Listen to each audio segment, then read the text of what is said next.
Hey everyone, welcome to the Chaotic Crafter. This is Shauna. Today I'm going to be making this very simple two-tier tray, mainly from Dollar Tree items. I will be using a Dollar Tree square dinner plate, a Dollar Tree square salad plate, a Walmart 5-inch square bowl, a Dollar Tree square bud vase, Rust-Oleum Forged Hammered spray paint in burnished amber, some E6000 glue, a hot glue gun and glue, and a sanding block.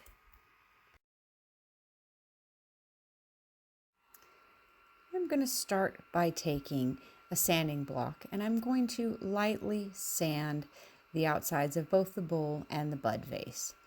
Now all you're doing is lightly scuffing up the surface in order to give the spray paint a better surface to adhere to.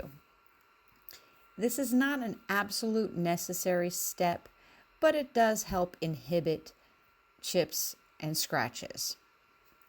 Make sure once you're done with all your sanding that you take a damp cloth and clean the dust off of your pieces thoroughly so that it doesn't interfere with the spray paint.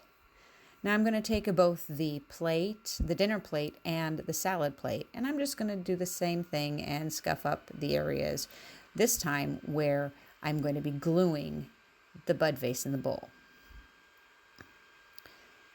As you can see here, I just want to eyeball it because I really don't want to scuff up the plate where the vase is not going to go.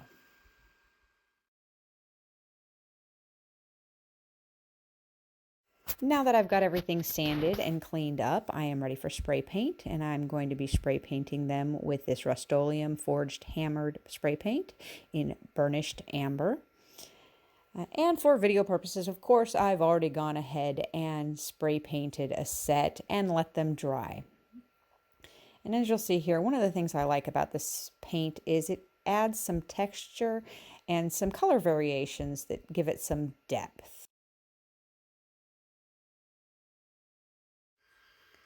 Now I'm going to take the dinner plate and the bowl, and I'm going to glue them back to back using the E6000 glue and a little hot glue.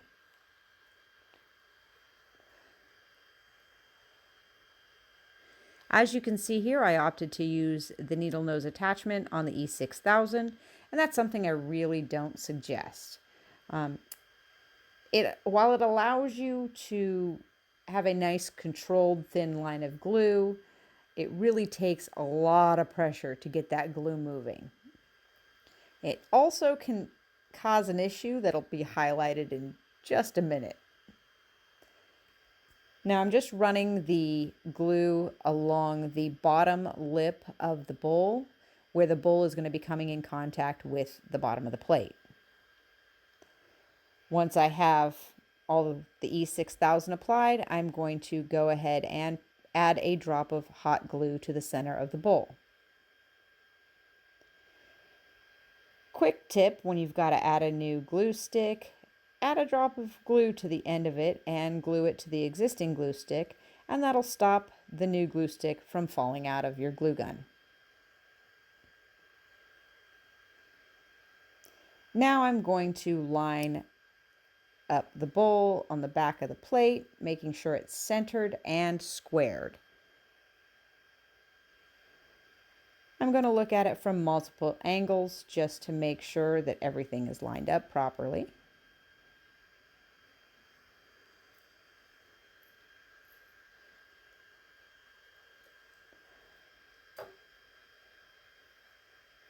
Then I'm going to go ahead and flip over everything, making sure that it's still lined up.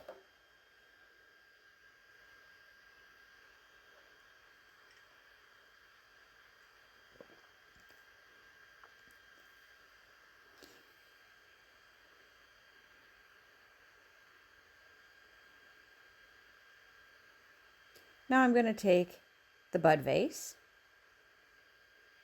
and I'm going to apply the E6000 along the bottom lip of it where it comes into contact with the plate.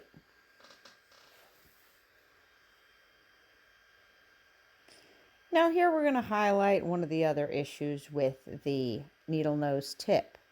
With the amount of pressure that you have to apply to get the glue to move through that little nozzle, it also has a tendency to burst the end of the tube, as happened here.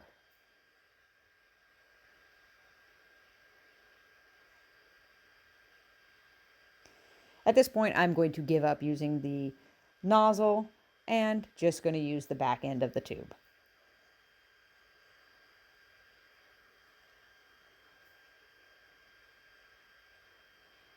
And as I did with the bowl, I am now going to add a dollop of glue to the center of the vase.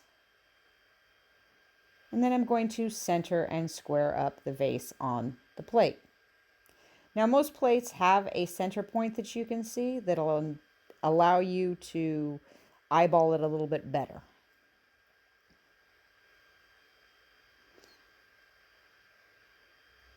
Now, once I make sure it's centered and squared, I'm going to wipe off any excess glue and apply some pressure while the hot glue sets up.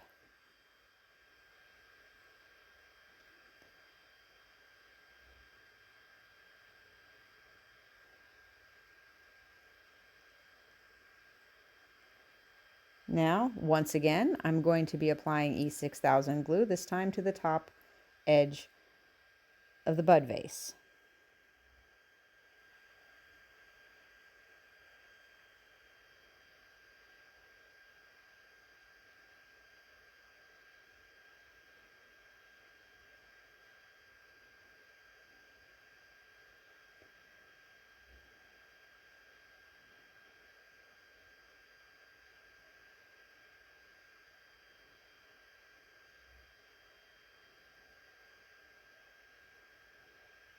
And I almost forgot to add a little hot glue.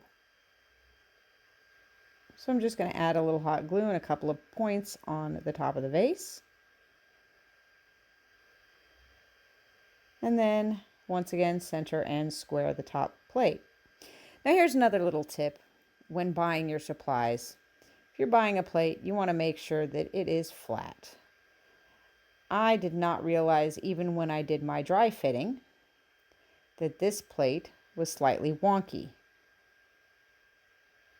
It has one edge that's slightly raised, which means that it wobbles slightly. It's not a big deal because the E6000, once set up, will adhere it really nicely. But I'm going to take a little hot glue, and just on the one corner that's raised, I'm going to add a little bit just to give it a little extra support and keep it from wobbling, even if the E6000 were to fail.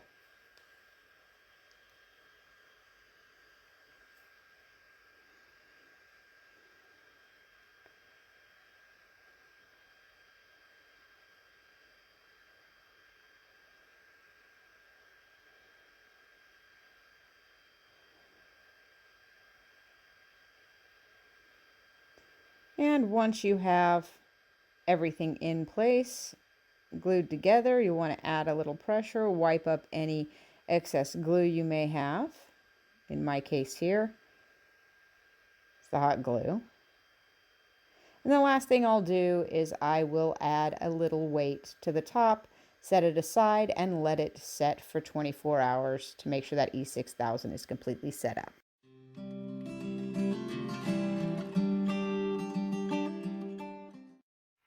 Thank you for joining me here at The Chaotic Crafter. If you enjoyed the video, please make sure you hit that like button and leave a comment down below.